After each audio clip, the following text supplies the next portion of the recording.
सर्वेभ्यः नमस्काराः। वयम् अद्यतनसत्रस्य आरम्भं कुर्मः। यद्यपि व्याकरणशास्त्रस्य अर्थात् महाभाष्यस्य एकं मङ्गलं श्लोकं वर्तते, तथापि तत्कर्म इति श्लोकः किमर्थं मङ्गलश्लोकत्वेन अत्र गृहीतः नाम, अयं श्लोकः विष्णुपुराणे आगच्छति। पुनश्च अस्मिन् श्लोके विद्यानामका पुनः कलानामका सा विद्या या विमुक्ता इति पदं इति वाक्यं यद्वयं सामान्येन सर्वत्र शृणुमः, तस्य वाक्यस्य तद्वाक्यम् अस्मिन् श्लोके आगच्छति। अतः विद्या कला इति अस्माभिः तत्र ज्ञातव्यम् इति कृत्वा श्लोकोऽयम् अत्र गृहीतः। वदामि, तदनन्तरं पाठस्य आरम्भः भवति। तत्कर्म यन्न बन्धाय सा विद्याया विमुक्तये आयासाया परं कर्म विद्यान्या शिल्पनैपुणम्। सर्वेभ्यः स्वागतम्। इतः परं मम नामादृशे अनुवर्तिष्यते।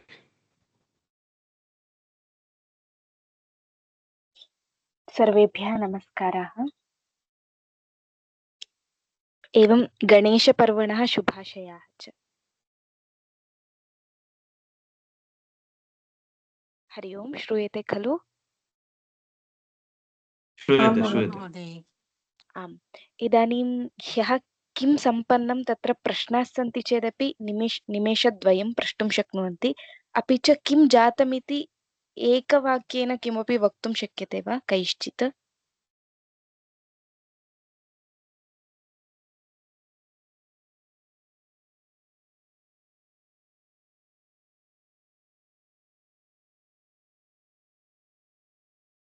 हरि ओम्।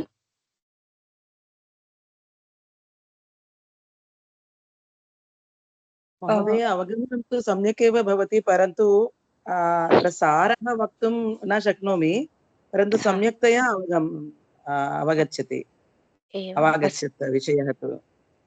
अस्तु, तर्हि अग्रे सरामः। अवगतं खलु? अग्रे सरामः। इतः परम् एकः प्रश्नः अस्ति भगिनि। हा, अस्तु। यत् मङ्गलम् अस्ति किल, योगेन चित्तस्य पदेन वाचा इति मङ्गलम्। इदं मङ्गलं कुत्र लभ्यते, केन कृतम्? मङ्गलस्य विषये प्रश्नः वा?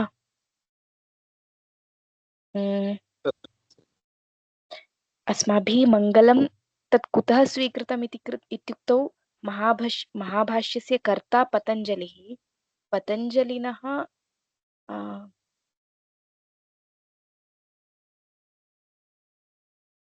विषये तत्र उच्यते इति कृत्वा तद् मङ्गलं स्वीकृतं महाभाष्ये। अहम् एकवारं विचार्य सूचयामि वा, कुत्रतनं कथं प्राप्तमिति? सत्यं सत्यं। प्रश्नः कथमिति चेत् अत्र पतञ्जलिं प्राञ्जलिरानुतोऽस्मि इति श्रूयते खलु। अतः स्वयं भगवान् पतञ्जलि स्वस्य नमनं न करोति। अस्माभिः आनतु। ओके, तथा अवगतम्। तर्हि तत्र महाभाष्यस्य मङ्गलम् इति चेत् महाभाष्ये साक्षात् महर्षि पतञ्जलिना एव न उक्तं, केनचित् अन्येन एव उक्तम्। अतः कुत्र केन उक्तं तदेव प्रश्नः। अस्तु, अहं ज्ञात्वा वक्ष्यामि महोदय। अस्तु अस्तु, अन्ये प्रश्नाः? कैश्चित् श्लोकः कुत्र वर्तते इति विषये किञ्चित् वक्तव्यम् अस्ति। हा, अस्तु, अहं तदेव ज्ञात्वा। योगसूत्रस्य यद् व्यासभाष्यम् अस्ति तस्य अर्वाक्कालिकायां कस्याञ्चित् मातृकायाम् अयं श्लोकः मङ्गलाचरणत्वेन उपलभ्यते। एवं वा? श्री भास्कर वर्णेकर नाम विद्वान् एनं श्लोकम् आविष्कृतवान् मातृकायाम्। इत्युक्तौ टीकाकाराः वा ते अथवा टीकाकार नाम भाष्यकार, योगभाष्यकारः। धन्यवादाः महोदय। अर्वाक्कालिकायां कस्याञ्चित् मातृकायां योगभाष्यस्य अयं श्लोकः उपलभ्यते। यैः प्रश्नः पृष्टः आसीत् तेभ्यः उत्तरं ज्ञातमिति मन्ये। आम्, स्पष्टं भगिनि। आम्, अस्तु, धन्यवादाः उत्तरं ये उक्तवन्तः तेभ्यः।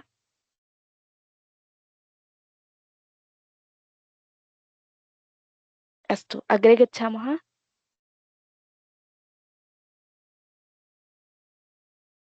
अग्रे अनुवर्तिष्यामः। आम्, इदानीं तत्र यः तावत्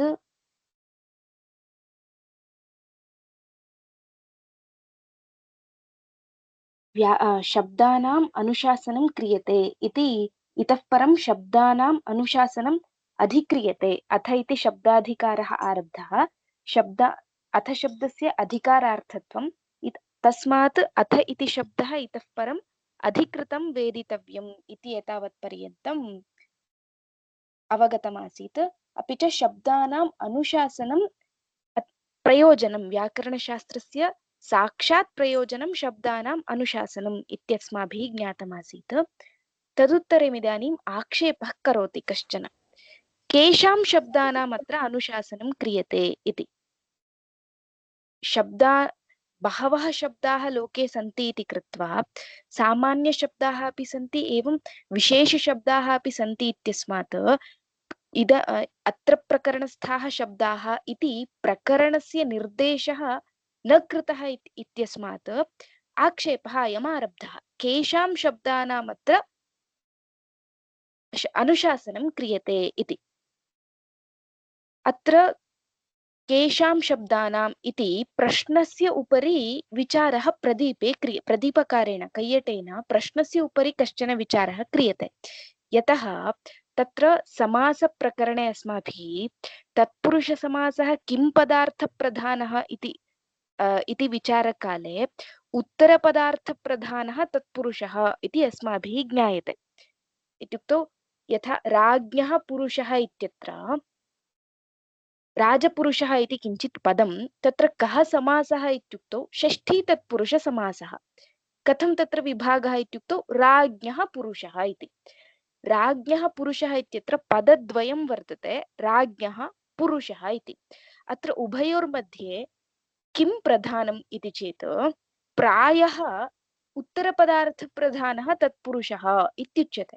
उत्तरं पदं पुरुषशब्दः यः वर्तते सः एव प्रधानः इति।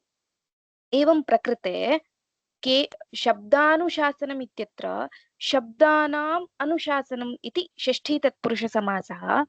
तत्र उत्तरपदं किं वर्तते इत्युक्तौ अनुशासनम् इति पदं।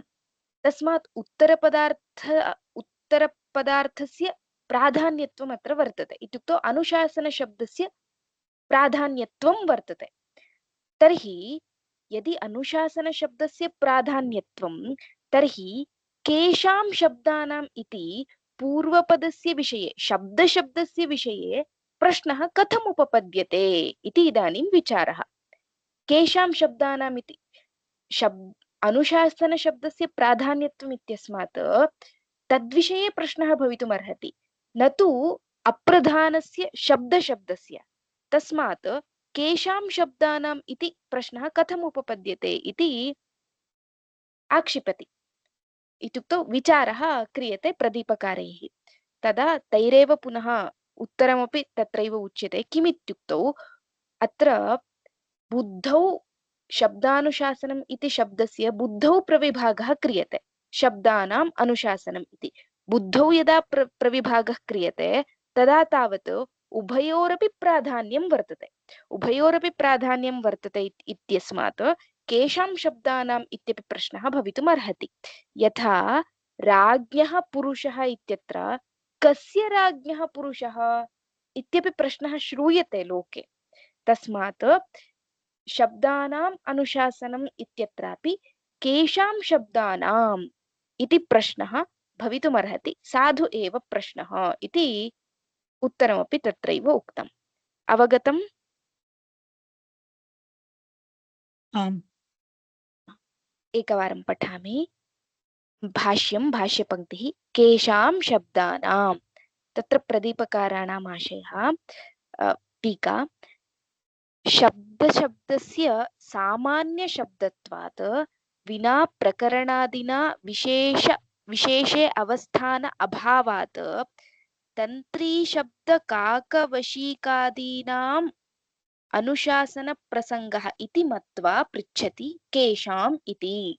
इत्युक्तौ तत्र प्रकरणस्य निर्देशः न कृतः इति कृत्वा तन्त्री काक वशीक इत्यादि ये शब्दाः अपि च ये असाधुशब्दाः तेषामपि अनुशासनं व्याकरणेन क्रियेत इति स्यात्।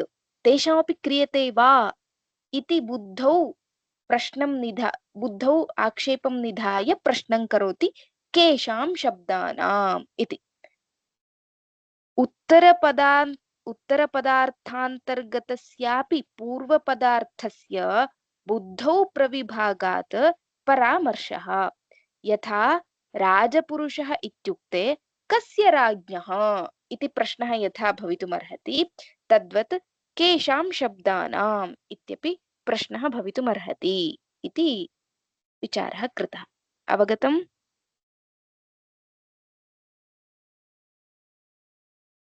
हरि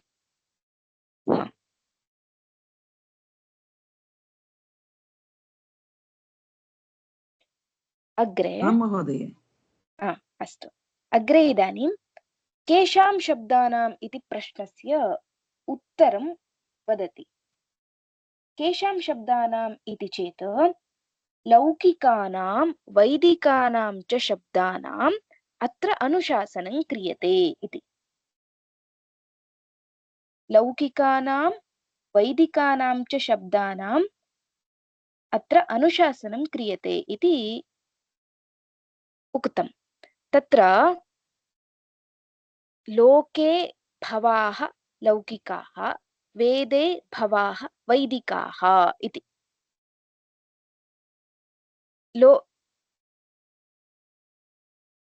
इदानीं लौकिक अनन्तरं वैदिकशब्दस्य व्युत्पत्तिः कथम् इति चेत् तत्र लोके लोकसर्वलोकाभ्यां ठञ् इति ठञ् प्रत्ययः तद्धितः वर्तते। लोकशब्दात् ठञ् प्रत्यये ततः आयनेयीनीयः इति एकं सूत्रं वर्तते। तेन सूत्रेण ठकारस्य स्थाने इक इत्यादेशे लौकिक इति शब्दः प्रयुक्तः सर्वलोकाभ्यां ठञ् इत्यनेन सूत्रेण। अपि च अपरम् अथवा ठञ् प्रत्ययः अनेनापि भवितुमर्हति। केन इत्युक्तौ तत्र एकं वार्तिकं वर्तते।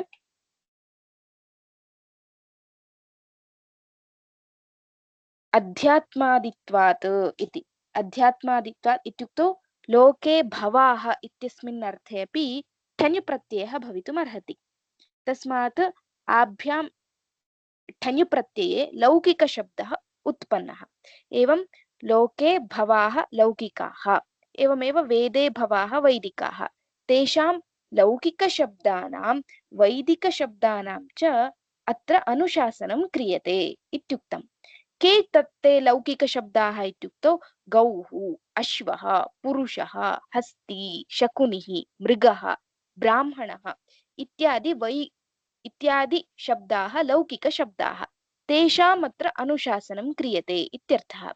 एवं वैदिकाः शब्दाः के इति चेत् शन्नो देवीरभिष्टये इषेत्वोर्जेत्वा अग्निमीले पुरोहितम् अग्न आयाहि वीतये इत्यादि ये वैदिकाः शब्दाः तेषामप्यत्र अनुशासनं क्रियते इत्यर्थः। इदानीमत्र विचारः कः इत्युक्तौ ये वैदिकाः शब्दाः, वेदे भवाः ये शब्दाः, ते अपि लोके एव वर्तन्ते इति कृत्वा लौकिकाः इत्यनेनैव वैदिकानामपि शब्दानां ग्रहणं भवितुमर्हति। ग्रहणं भवितुमर्हति इत्यस्मात् पुनः वैदिकानां च इति भाष्यकारः कुतः वदति इति विचारं करोति कैयटः प्रदीपे। कुतः करोति इति चेत् तत्र ब्राह्मणवसिष्ठन्यायः इति कश्चन न्यायः वर्तते। न्यायस्य अर्थः कः इत्युक्तौ सर्वे ब्राह्मणाः आयान्तु इति यदि उच्यते तर्हि वसिष्ठोऽपि ब्राह्मणः। वसिष्ठोऽपि ब्राह्मणः इत्यस्मात् सर्वे ब्राह्मणाः आयान्तु इति ब्राह्मणगणे वसिष्ठोऽपि अन्तर्गच्छति इति कृत्वा आगमनक्रियायां वसिष्ठस्यापि ग्रहणं ब्राह्मणशब्देनैव सम्पन्नं। पुनः वसिष्ठोऽपि इति वसिष्ठस्य पुनः पृथक् ग्रहणं कुतः इति चेत् वसिष्ठस्य प्राधान्यं इत्युक्तौ वसिष्ठः प्रधानः ब्राह्मणः इति ज्ञापनाय वसिष्ठस्य पुनः पृथक् ग्रहणं क्रियते। अयमेव ब्राह्मणवसिष्ठन्यायः इत्युच्यते। तेन न्यायेन यद्यपि शब्दाः वैदिकाः लौकिकाः, लौकिकशब्देन वैदिकानामपि ग्रहणम् उपपद्यते, तथापि वैदिकानां शब्दानां प्राधान्यम् अस्ति इति ज्ञापनार्थं पुनः लौकिकशब्दानाम् अन्वाख्यानम् इत्युक्तौ कथनं करोति अत्र भाष्यकारः। एवम् अपि च एवमपि वक्तुं शक्यते, लौकिकाः इत्यनेन सामान्यतया अस्माभिः ये लोके शब्दाः प्रयुज्यन्ते तेषामेव ग्रहणं स्यात्। तत्र व्याकरणे अस्माभिः इदं प्रायः ज्ञायते, रूढिः, योगरूढिः, यौगिकः शब्दः, रूढिः शब्दः, योगरूढः शब्दः इति। एवं त्रिधा शब्दाः वर्तन्ते। तत्र रूढिः इत्युक्तौ यथा पङ्कज इति शब्दः। पङ्कज इति शब्दस्य अर्थः कः इत्युक्तौ पङ्के जातः पङ्कजः इति। पङ्के जातः कमलः अपि कमलम् अपि पङ्कादेव जातम्। एवं मण्डूकः यः वर्तते सोऽपि पङ्के एव उत्पन्नः। तस्मात् पङ्कजशब्दस्य प्रयोगः मण्डूके अपि भवितुमर्हति। व्युत्पत्तिदृष्ट्या यदि पश्यामः तर्हि पङ्कजशब्दस्य प्रयोगः कमले यथा भवितुमर्हति तद्वत् मण्डूके अपि भवितुमर्हति। परन्तु लोके पङ्कजशब्दः कुत्र प्रयुज्यते इत्युक्तौ कमले एव। इयं रूढिः इत्युच्यते। तस्मात् रूढ्या लौकिकशब्दः कुत्र प्रयुज्यते इत्युक्तौ भाषायाम् अस्माभिः ये शब्दाः प्रयुज्यन्ते तत्रैव लौकिकशब्दः उपयुज्यते उपयुक्तः इत्यस्मात् वैदिकानां ग्रहणं न स्यात्। तस्मात् पुनः वैदिकानाम् इति शब्दः भाष्यकारैः उक्तः इति वक्तुं शक्यते। एवं लौकिकानां वैदिकानां च शब्दानाम् अनुशासनम् अत्र क्रियते इति। अत्र इदानीं पुनरपि एवं संशयः स्यात्, लौकिकाः इत्यत्र तावद् उदाहरणत्वेन गौः, अश्वः, पुरुषः इति पदान्युक्तानि। वैदिकाः इति वैदिकशब्दानाम् उदाहरणकाले शन्नो देवीरभिष्टये इत्यादि वाक्यानि प्रयुक्तानि। एवं भेदः कुतः इति चेत् लोके तावत् आनुपूर्वी नियमः नास्ति। वेदे तावत् आनुपूर्वी नियमः वर्तते। यतः आनुपूर्वी नियमः न वर्तते चेत् शब्दस्य अयमेव अर्थः इति विस्पष्टप्रतिपत्तिर्न भवति इति कृत्वा तत्र वैदिकानाम् उदाहरणकाले सानुपूर्वीकम् उदाहरणं दत्तं, लौकिकानाम् उदाहरणकाले तावत् शब्दानि उदाहृतानि इति। एवमत्र विचारः। अवगतम्? पुनरेकवारं कुत्र प्रश्नः? कस्मिन् विषये? अत्र अनुपूर्वी तत्र तद्नियमस्य विषयः। इदानीं पूर्वं लौकिकानां शब्दानाम् इति कथनकाले तावत् गौः, अश्वः इति उदाहरणं पदमुदाहृतं, पदानि उदाहृतानि। एवं ननु? आम् आम् महोदय। लौकिकाः इत्यत्र उदाहरणं कथं दत्तं, वैदिकाः इत्यत्र उदाहरणं कथं प्रदर्शितम् इत्युक्तौ शन्नो देवीरभिष्टये इति वाक्यम् उदाहृतम्। एवं भेदः कुतः इति संशयः इत्याक्षेपः। भेदः कुतः इति चेत् लोके तावत् आनुपूर्वी नियमः नास्ति। एवं पदस्य केवलं शब्दस्य प्रयोगः लोके भवितुम् अर्हति। एवं गौः इति शब्देनापि अर्थप्रत्ययः लोके भवितुम् अर्हति, परन्तु छन्दसि ये शब्दाः वर्तन्ते, छन्दसि ये शब्दाः वर्तन्ते वेदे, शन्नो देवी अथवा देवीरभिष्टये, इषे इत्यनेन यः अर्थः अभीप्सितः सः अर्थः केवलं शब्दश्रवणेन न प्रतीयते। यदि सम्पूर्णं वाक्यं शृणुमः तर्हि तावदेव तेन पदेन किम् अभीप्सितम् इत्यवगम्यते। एवं ननु? अतः वैदिकशब्दानाम् इति उदाहरणकाले वाक्यानि उदाहृतानि, न तु शब्दः। अवगतम्? अस्तु, धन्यवादः। अस्तु, इदानीम् एकवारं भाष्यं प्रदीपम् उभयमपि पठामि। लौकिकानां वैदिकानां च, केषां शब्दानां? लौकिकानां वैदिकानां च।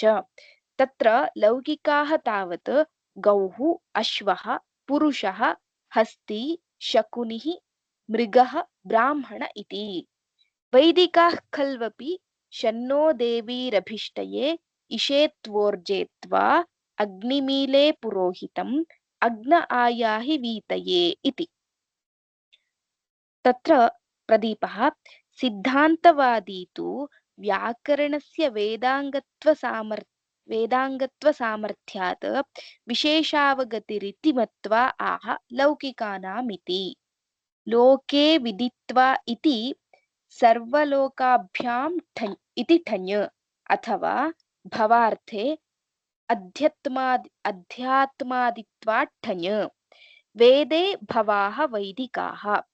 वैदिकानामपि लौकिकत्वे प्राधान्याख्यापनाय पृथगुपादानम्। यथा ब्राह्मण आयाता वसिष्ठोऽप्यायात इति वसिष्ठस्य यथा प्राधान्यत्वम् अन्वाख्यायते, तद्वत् अत्रापि वैदिकशब्दानां प्राधान्यत्वं वक्तुं पुनः वैदिकशब्दानां ग्रहणं कृतम् इत्यर्थः। तेषां तु प्राधान्यं यत्नेन अपभ्रंशपरिहारात्। एवं तेषां वैदिकानां शब्दानां प्राधान्यं कुतः इति चेत्, यदि लौकिकानां शब्दानां लौकिकाः शब्दाः उच्यन्ते अस्माभिः, तर्हि इत्युक्तौ तत्र असाधुशब्दप्रयोगः क्रियते चेत् कोऽपि दोषः नास्ति लौकिकानां शब्दानां विषये। वेदे वैदिकाः ये शब्दाः, तेषां विषये तावत् अपभ्रंशः नैव भवितुम् अर्हति। तस्मात् वैदिकानां शब्दानां प्राधान्यत्वम् अपेक्षितं, प्राधान्यत्वं वर्तते। अतः तेषां प्राधान्यत्वं भवतु इत्येतदर्थं पुनः वैदिकानाम् इति शब्दानाम् इति पुनः भाष्यकारेण उक्तम् इत्यर्थः। अथवा इति एवमपि स्यात् इति विचारः उच्यते। अथवा भाषाशब्दानामेव लौकिकत्वमिति भेदेन निर्देशः। इत्युक्तौ लोके ये शब्दाः भाषायाम् उपयुज्यन्ते, तेषामेव तत्रैव लौकिकशब्दस्य रूढिः वर्तते इति भेदस्य दर्शनार्थमपि पुनः वैदिकशब्दानां ग्रहणं कृतं स्यात् इति। तत्र लोके पदानुपूर्वीनियम अभावात् पदान्येव दर्शयति गौरश्वः इति। वेदे तु आनुपूर्वीनियमात् वाक्यान्युदाहृतानि शन्न इति। अवगतम्? हरि ओम्। आम् अवगतम्। आम् महोदय। अस्तु, अग्रे गच्छामः। हा हम्म। हा तत्र पृच्छतु। अन्तिमवाक्यं वेदे तु आनुपूर्वी वाक्यान् उदाहृतं हा यत्किमपि तत्र अस्ति आम् तत् किं पुनः एकवारं वदतु। हा इदानीं पश्यन्तु शब्दा तत्र उदाहरण लौकिकानां वैदिकानां च शब्दानाम् अत्र अनुशासनं क्रियते इत्युक्तं खलु। तत्र लौकिकाः शब्दाः के इति इत्याक्षेपे गौः अश्वः पुरुषः अश्वः इति। गौः हरि ओम्। अश्वः गौः इत्यादि इत्यादि लौकिकपदानि उदाहृतानि। वैदिकाः शब्दाः के इति उदाहरणकाले शन्नो देवीरभिष्टये इति वाक्यम् उदाहृतम्। एवं भेदः कुतः इति चेत् तत्र विचारः कृतः। वेदे तावत् आनुपूर्वीनियमः वर्तते। यथा मया पूर्वम् उक्तं गौः इति शब्देन तावत् लोके पुरुषः शकुनिः हस्ति इति पदानि वर्तन्ते। केवलं हस्ति इति पदश्रवणेन हस्ति शब्दस्य गजः इत्यर्थः इति शब्दश्रवणात् अवगम्यते। तद्वत् वेदे ये शब्दाः अग्न आयाहि इत्यत्र अग्नि इति अग्निशब्दस्य कः अर्थः इति प्रतीतिः आयाहि इति शब्दं विना नावगम्यते। केवलम् अग्नश्रवणेन अग्नशब्दस्य कः अर्थः इति शब्दश्रवणेन नावगम्यते इति कृत्वा आनुपूर्वी सहितं वाक्यम् उदाहृतम् इत्यर्थः। महोदय अवगतम्? स्पष्टं। महोदय लौकिकेषु शब्देषु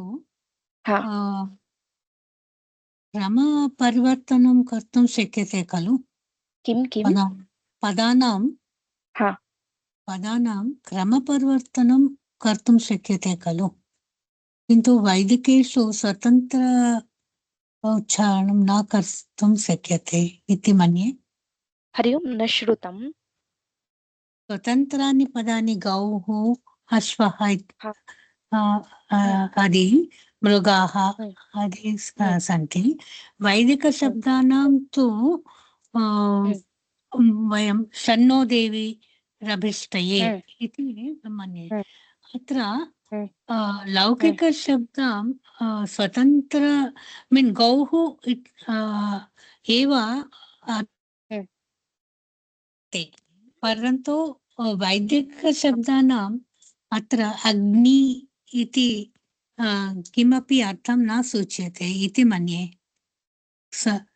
एवं सः एव अभिप्रायः, सः एव तदेव उत्तरं। केवलं अग्निमीले इति शब्देन कः अर्थः उच्यमानः इति अग्निमीले पुरोहितम् इत्यत्र उत्तरत्र पुरोहितम् इति यः शब्दः वर्तते तद्विना तत्पदं विना आनुपूर्वीं विना अग्निमीले इत्यनेन कः अर्थः प्रतीयमानः इति केवलशब्दस्य उच्चारणेन नावगम्यते। केवलं शब्दस्य उच्चारणेन। अतः तत्र वाक्यानि उदाहृतानि। पूर्वत्र लौकिकानाम् इत्यत्र तावत् शब्दान्युदाहृतानि इति। स्पष्टं वा?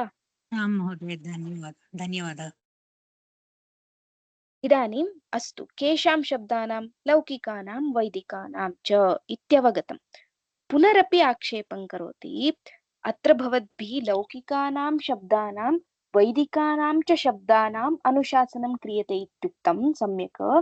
तर्हि गौः इति शब्देन, तत्र शब्देन किं भवद्भिः विवक्षितम् इति इदानीम् आक्षेपं करोति। यतः शब्दः भिन्नः। गौः इति गकारोत्तरवर्ति औकारोत्तरवर्ति विसर्गवान् यः गौः इति शब्दः सः भिन्नः। सः विवक्षितः वा भवद्भिः शब्देन, अथवा सास्न लाङ्गूल ककुद विषाण्यर्थरूपः या आकृतिः वर्तते सः शब्देन विवक्षितो वा इति प्रश्नः। यथा इदानीं पश्यन्तु, रामः इति वर्तते। रामः इति शब्दः। रामशब्दस्य अर्थः कः इत्युक्तौ यः आजानुबाहुः सुशिरा सुललाटः इत्युक्तौ दशरथस्य पुत्रः यः वर्तते रामः, सः रामशब्दस्य अर्थः रकारोत्तरवर्ति आकारोत्तरवर्ति मकारोत्तरवर्ति अकारोत्तरवर्ति विसर्गवान् यः रामशब्दः सः शब्दः। शब्दार्थयोः अभेदः लोके दृश्यते। वस्तुतः अभेदः न वर्तते, परन्तु अभेदः प्रतिभाति इति कृत्वा शब्दशब्देन भवद्भिः किमत्र विवक्षितम् इत्याक्षेपः क्रियते। तस्य उत्तरं श्वः पश्यामः वा? महोदये, एकः प्राथमिकस्तर सम्बन्धित प्रश्नः अस्ति। तत्र शब्दः भिन्नः अस्ति, पदं भिन्नम् अस्ति किल सामान्येन, परन्तु अत्र शब्द इति प्रयोगः किं कृतः? किं नावगतं? प्रश्नः गौः इति सुबन्तः अस्ति, सुबन्तं पदम् अस्ति। तर्हि शब्द इति पदस्य प्रयोगं किं कृतं सर्वत्र? शब्दानाम् इदानीं पश्यन्तु, पदशब्दस्य अपि च शब्दशब्दस्य भेदः नास्ति। शब्दः पदम् उभयमपि समानम्। अस्तु अस्तु। पदम् इत्यस्मिन् अर्थे एव शब्दशब्दः अत्र प्रयुक्तः। अस्तु, धन्यवादः।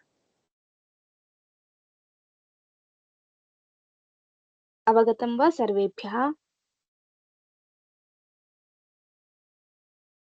महोदय, आं महोदय। अत्र श्रीः अत्र समापयामः वा?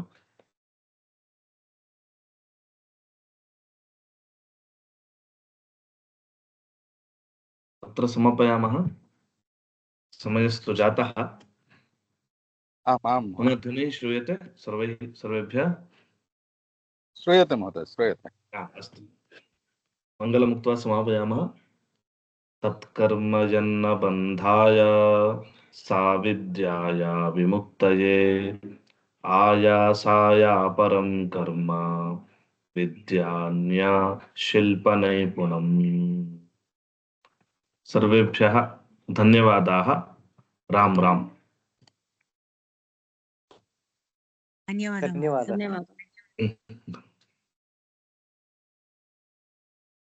धन्यवादः धन्यवादः महोदय।